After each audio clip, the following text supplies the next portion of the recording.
Hi, I'm Mark Cerny. I'm excited to be here to talk about the newest addition to our console lineup, PlayStation 5 Pro, and how it advances gaming technology. But first, I want to take just a minute to look at what we put in the original PlayStation 5 and how it delivers an exceptional gaming experience. When PS5 debuted in 2020, it brought a lot to the table. 8 Zen 2 CPU cores form the brains of PlayStation 5 and enable high-speed, complex gameplay, with character counts reaching into the hundreds and frame rates that can be as high as 120 frames a second.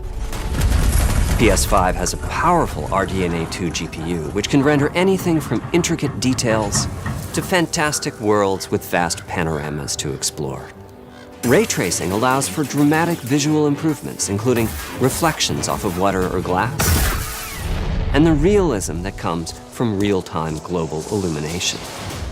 A custom SSD can load data at breathtaking speed, resulting in ultra-fast transitions between game worlds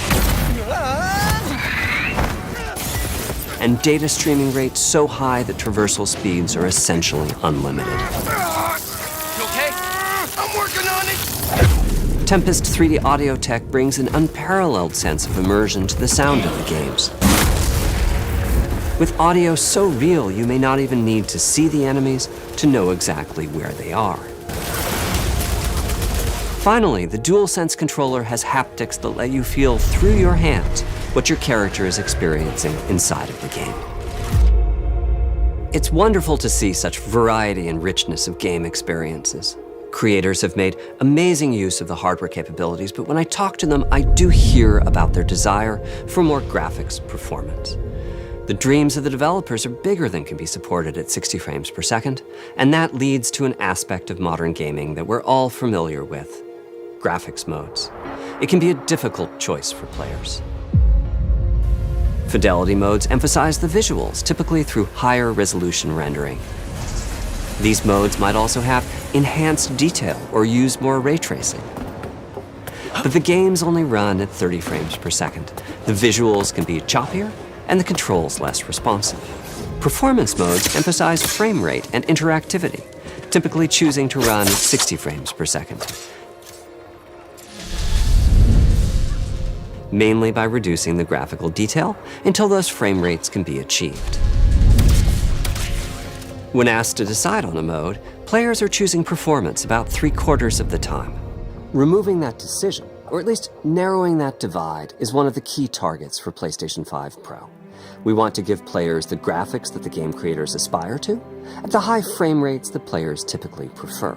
To do that, PS5 Pro substantially improves over PlayStation 5 in 3 ways. Here's what we call the Big 3. First, we made the GPU much larger and increased the speed of the memory it uses. The result is rendering that's up to 45% faster. Second, we made major upgrades to the ray tracing, taking a streamlined and accelerated approach that allows calculation of the rays at double or even triple the speeds of PlayStation 5. And finally, we added custom hardware for machine learning and an AI library called PlayStation Spectral Super Resolution, or PSSR for short. PSSR analyzes the game images pixel by pixel and can add an extraordinary amount of detail, which boosts the effective resolution of the games. Game creators are adding PS5 Pro support to new and existing titles, and with the Big 3 involved, the results can be pretty amazing, with graphics showing something like fidelity levels of detail, but at double the frame rate. Here's The Last of Us Part 2 running on PS5 Pro. It has huge amounts of detail and targets a super smooth 60 frames per second. Let's compare this to the Fidelity mode on PS5, which is only running at 30 frames per second and is therefore much choppier. Don't stop! We gotta lose. This goal of delivering almost Fidelity-like graphics at performance frame rates has been achieved for a broad set of titles, including Marvel's Spider-Man 2 and Ratchet & Clank Rift Apart. We can see that PS5 Pro is close to doubling the power of PlayStation 5. Another way to compare the two consoles is to look at PS5 Pro versus Performance mode on PS5, both of which target 60 frames per second. What we see here is a difference in detail. PS5 Pro is much sharper and crisper than PS5. For this, my favorite is the parade scene from Ratchet & Clank. Distant details are much clearer. And here we can see Marvel's Spider-Man 2 is noticeably higher resolution throughout the scene, including the trees and procedural cars. So overall, some remarkable improvement to the games. On PS5 Pro, we can see increased sharpness to the graphics or smoother and more responsive gameplay. This is the big three showing their value. As you've been seeing, machine learning via the PSSR library is being used quite broadly to add pixel detail and boost frame rate. But there are as many approaches as there are game engines. The increase in raw GPU power is being especially effective for Horizon Forbidden West.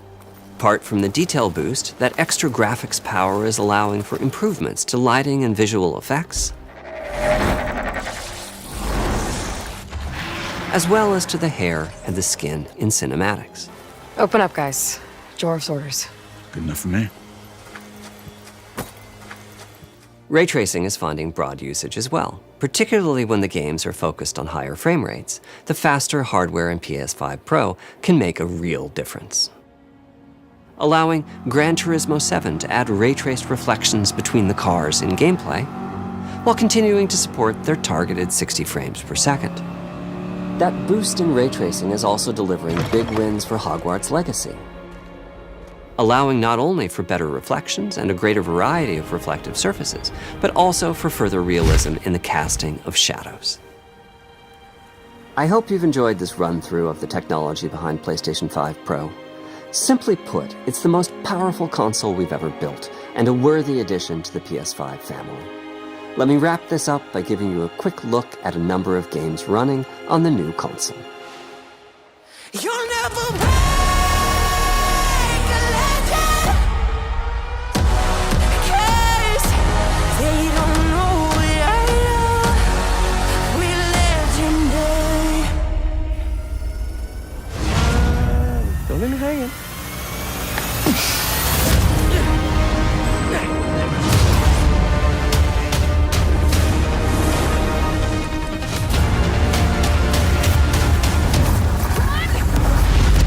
Close your eyes.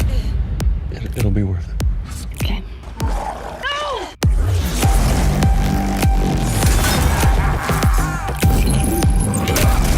Did I do it? Oh, what is this? What's with all the neon?